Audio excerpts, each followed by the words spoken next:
नमस्कार दोस्तों, मैं डॉक्टर हिमांशु माथुर, आप सभी लोगों का दोस्त, आप सभी लोगों का स्वागत करता हूं दोस्तों। और आज आपको 5 मिनट का जो समय मैं आप लोगों का ले रहा हूं वो एक टॉपिक के लिए ले रहा हूं। टॉपिक का नाम है जूं। जूं जो है उसको मेडिकल भाषा में हम बोलते हैं पेडिक्यूलोसिस। जो जूं नाम की बीमारी है उसको कहा जाता है पेडिक्यूलोसिस। पेडिक्यूलोसिस ह्यूमेनस, ह्यूमेनस क्योंकि केवल इंसानों को प्रभावित करेगी, और अगर सर पे मिलती है तो इसको बोलते हैं कैपिटिस।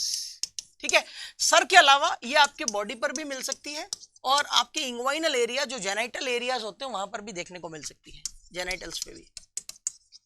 लेकिन हम यहाँ मोस्ट कॉमन बात करते हैं कैपिटिस की। बहुत सारे बच्चे इस बीमारी से परेशान हैं। आप देखिए इसका ट्रीटमेंट छोटा सा पार्ट है कि ये जो पेडिक्यूलोसिस ह्यूमेनस कैपिटिस यानी कि जूं है, ये एक एक्टोपैरासाइट है। एक्टोपैरासाइट बोले तो ये परजीवी है जो अपना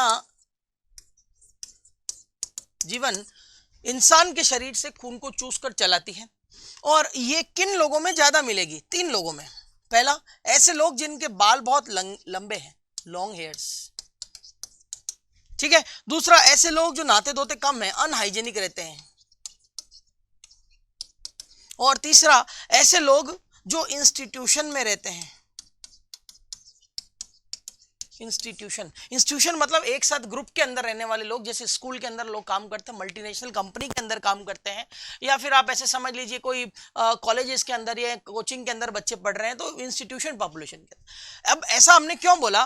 क्योंकि ये इसका पैरासाइट रहता है, ऐसा दिखता है। अभी मैं आपको इसकी फोटो दिखाऊंगा। ये जो पैरासाइट है, ये मान लेते हैं किसी इंसान के शरीर पर अगर है तो इस इंसान के शरीर को छोड़कर 48 घंटे तक की बिना खून पिए रह सकता है, और इस समय में ये ऐसे रेंगता रेंगता किसी दूसरे इंसान के अंदर भी जा सकता है। इसलिए हमने यहाँ बोला इंस्टीट्यूशनल पॉपुलेशन के अंदर। तो आप देखिए स्कूल जाने वाले बच्चों के अंदर अधिकतर, फीमेल्स के अंदर अधिकतर देखने को मिलता है, गर्ल चाइल्ड के अंदर। ठीक है, तो ये इंपॉर्टेंट इसकी बात है। अब बात यह है कि इस बीमारी का इलाज क्या रहता है। तो बहुत आपके लिए मैं एक छोटी सी बात लेके आया हूँ। देखिए दोस्तों, ये इस बीमारी का इलाज है। ये सारी दवाइयों का इस्तेमाल हम लोग इस बीमारी के इलाज के लिए करते हैं। आपको इसके लिए अपने डॉक्टर से संपर्क करना चाहिए, लेकिन थोड़ी सी जानकारी मैं आपको दे देता हूं।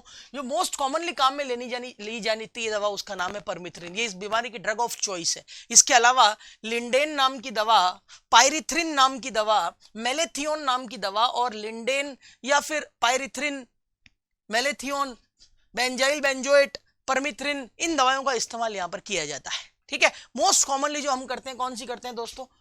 परमिथ्रिन। ठीक है दोस्तों, तो इसका इस्तेमाल हम लोग मोस्ट कॉमनली करते हैं। अब यूज करना कैसे है, तो ये इंपॉर्टेंट बात है, इसके बारे में देखिए। जब भी किसी को सर में जूं हो तो कैसे इलाज करें?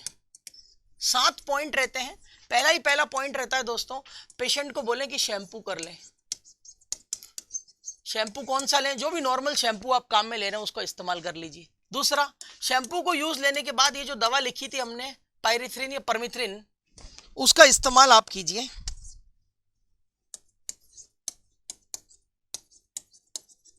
शैम्पू कर लें, परमिथ्रिन 1% लोशन, इसको अपने सर पर अप्लाई करें।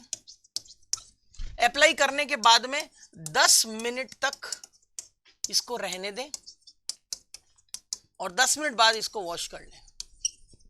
ठीक है, इस 10 मिनट में वो पैरासाइट मर जाएगा, लेकिन उसके अंडे रह जाएंगे। उस पैरासाइट में खास बात है कि आपके बच्चे के सर पर ये पैरासाइट भी रहता है और उसके अंडे भी रहते हैं। उनके अंडे को बोलते हैं निट्स। तो पैरासाइट तो मर जाते हैं, लेकिन अंडे अभी नहीं निकले। इस अंडे को निकालने के लिए चौथे पॉइंट में हम कांगसी का प्रयोग करते हैं, जिसको बोलते हैं metal toothed fine toothed comb. Fine tooth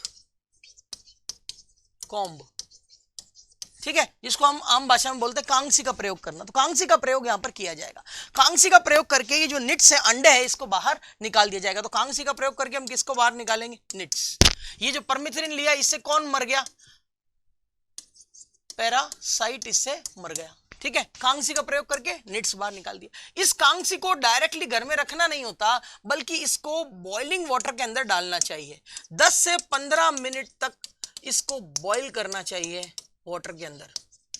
मैं तो बोलूंगा इसको डिस्कार्ड कर देना चाहिए, फेंक दीजिए इसको। लेकिन डिस्कार्ड डायरेक्टली नहीं करना है, बल्कि इसको एक प्लास्टिक के कंटेनर में सील करके डिस्कार्ड करना रहता है।